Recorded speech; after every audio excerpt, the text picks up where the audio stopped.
Hi, everybody. My name is Rob Lowney, and I am the Learning Technologist at Hibernia College.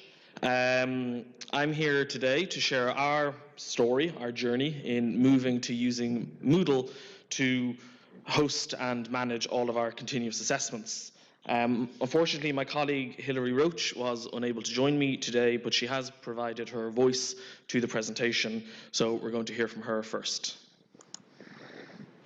Hello everyone. My name is Hilary Roach and I am Head of Teaching, Learning and Assessment on the primary programme in Hibernia College.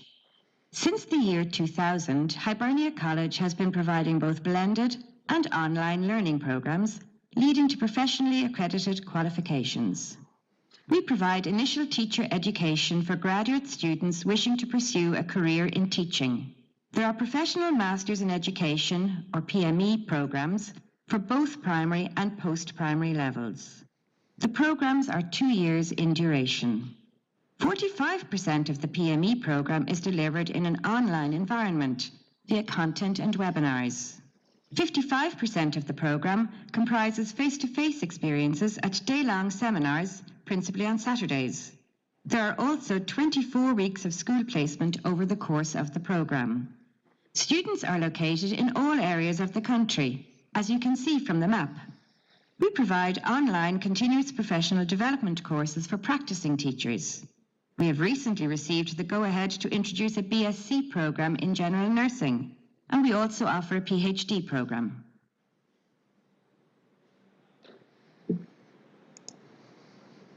There are 2 intakes each year in each of the teaching programmes, in spring and in autumn, so we don't adhere to the traditional academic calendar.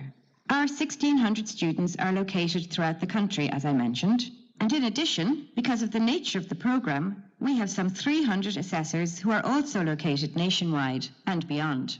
Assessors can access student uploads from wherever they are in the world. There is one person located in the Middle East currently. We engage continually in continuous assessment. Assessors provide lengthy, specific, descriptive, qualitative feedback which is tightly aligned to module learning outcomes. So, where have we come from? Students used to upload their completed assessments to Moodle.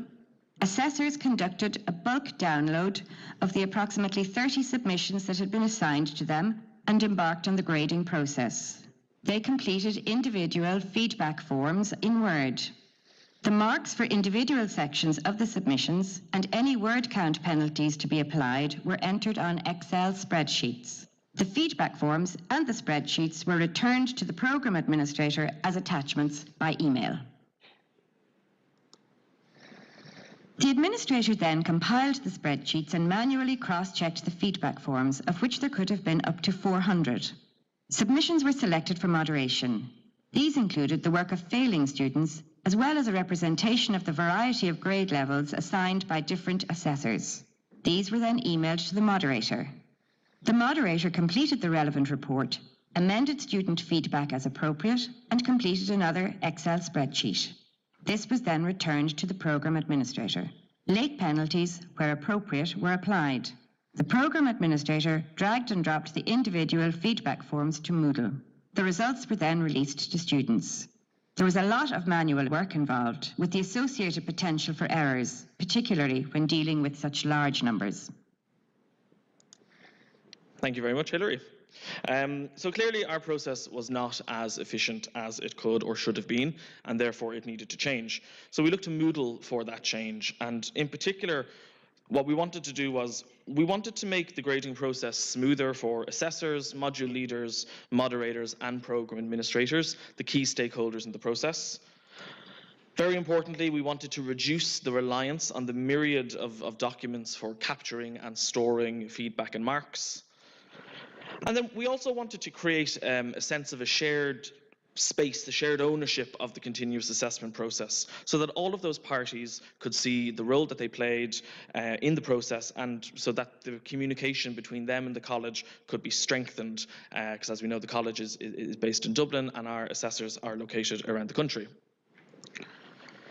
So how did we do it? Firstly, we mapped our own college assessment processes that stem from our academic policies and procedures to Moodle's own capabilities. And as part of that, we decided to use marker allocation in assignment to make it easy for the assessors to locate the submissions that they needed to grade. And we also used marking workflow to control the various stages of the CA process. On our old Excel spreadsheets, on which we were very, very reliant, it was quite easy for an assessor to apply penalties when a student exceeded a word count or when they submitted late, because they just used a formula in Excel to do that. So on Moodle, we had the assessor alter the marks to apply a word count penalty by reducing the original mark they gave the student, and then they would insert a frequently used comment into the field to indicate that they had done so. And then we had the program administrator at the end of the process apply an override in the grade book to indicate a penalty for late submission. We decided to use the marking guide advanced grading method with assignment because that allowed the assessors to write plenty of feedback. As Hilary already mentioned, they provide very lengthy qualitative feedback per student, and the marking guide was perfect for that.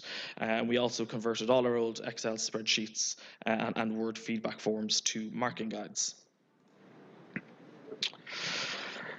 Providing training was and remains a huge part of the project.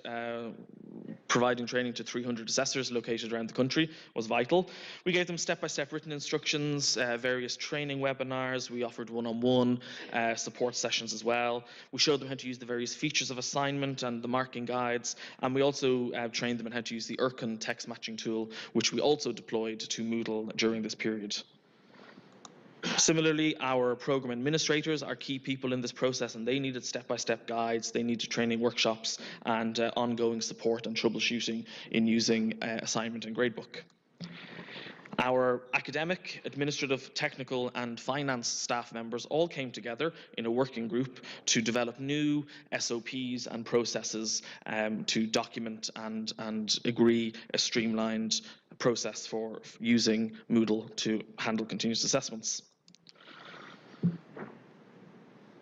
Many of our modules contain multiple part assignments, and we needed a way to see what a student's projected result would be where more than one Moodle assignment was involved. So we developed bespoke grading reports in Microsoft Power BI using data that was extracted from our nightly Moodle backup.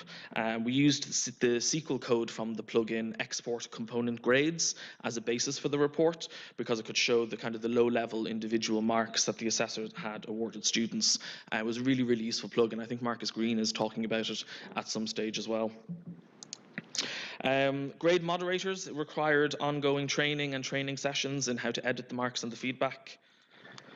And then lastly, we decided to use the manual grade items in the gradebook to make non-continuous assessment grades available to students. So things like written exam results, school placement results, and so on, that didn't involve an uploading from the student's point of view. So what did we learn? We learned a lot. We learned a lot about what Moodle can do and what it can't do. And we developed a few workarounds and some tips and tricks that I'd like to share with you. Developing clear instructions for our 300-strong team of assessors was incredibly important. And in addition to the written instructions they received and the training webinars, we also used the description for markers in the criterion, not just to explain what that criterion was in the grading form, but also just to signpost and signal to the assessors how they should complete the feedback for that particular criterion. As I've already mentioned, our assessors complete lengthy, descriptive, qualitative feedback per student. It could take them several hours to write all the required feedback into the marking guide grading form. So understandably, they would want to take a break from time to time and return to their feedback at a later point in time. But we discovered the marking guide grading form doesn't allow you to save your progress unless there's a number in each of the mark fields. So we had to instruct our assessors to kind of enter a 0 dummy placeholder in each mark field and then switch the marking workflow state to in marking so that they could return and they could see that they had not yet completed that particular student. The feedback The lengthy feedback that our assessors provide is structured, and they are required to use certain headings to break up their various blocks of text. And we decided to use frequently used comments actually as headings, not as comments. And we required each of the assessors to use each one of the frequently used comments in the relevant part of the grading form. Our academic policies require us to award a grade of 0% to students who do not submit an assessment. So we don't leave their grade blank or empty. We have to award them a 0. We discovered that Moodle doesn't accept 0 as a grade. For some reason, it wouldn't write it to the database. So our workaround was to give a student a mark of 1 in one of the mark fields, save the change, then go back in and change the 1 to a 0, and then save that, and then Moodle would accept the 0%. There may possibly be a better way. If anyone can help with that, that'd be fantastic, but that was our workaround for the time. You've gotten a sense of the number of different parties that touch the kind of the students' marks and feedback during the process. You know, an assessor, a moderator, and a member of staff can all be involved at various stages. But when grades are released, the feedback table that the student sees shows 2 fields. It shows graded on and graded by. And the graded on displays the date and time the feedback was last edited, and the graded by displays the name of the last person who edited the feedback, which might not necessarily be the assessor. It could be a moderator, it could be a staff member, etc.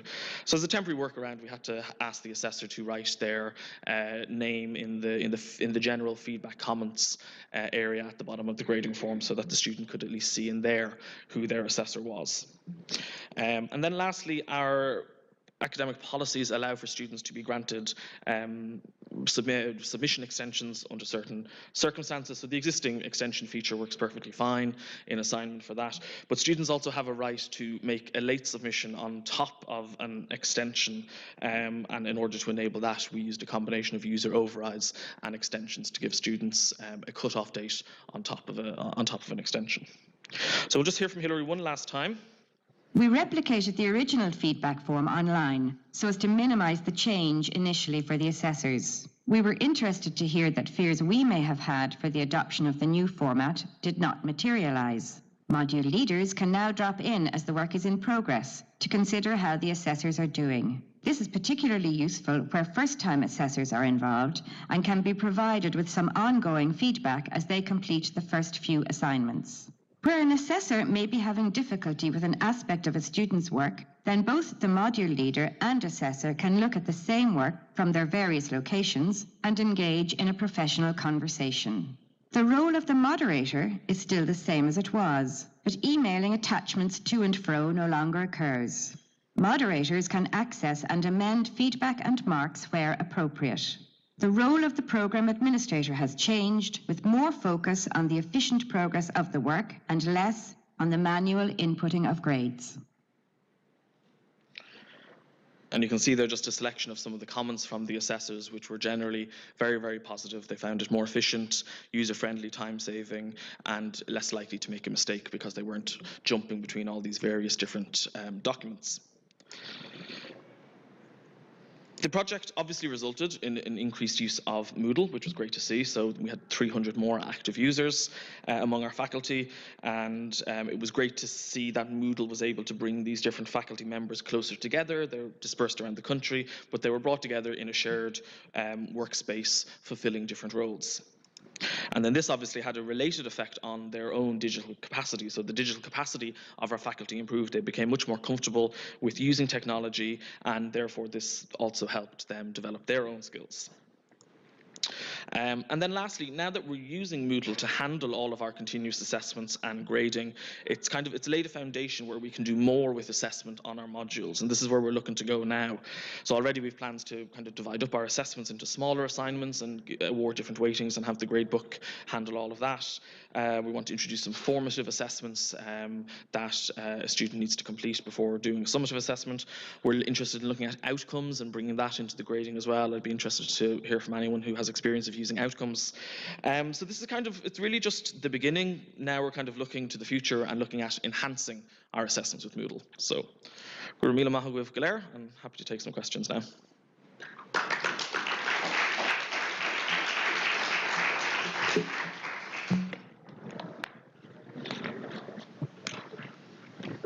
can I be greedy and ask 2 questions? Of course. So the first one's quite quick. That thing about not saving a 0 grade immediately, that's just a bug. Thank you for letting If you us know don't that. know how to report a bug to Moodle Core, come and find me afterwards and I'll take you through the process, because we need to make sure that's reported so it can be fixed. Thank you.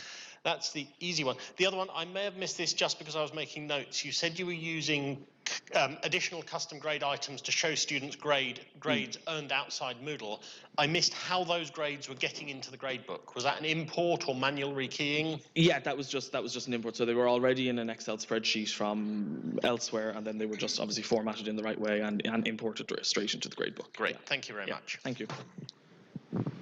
Any other questions?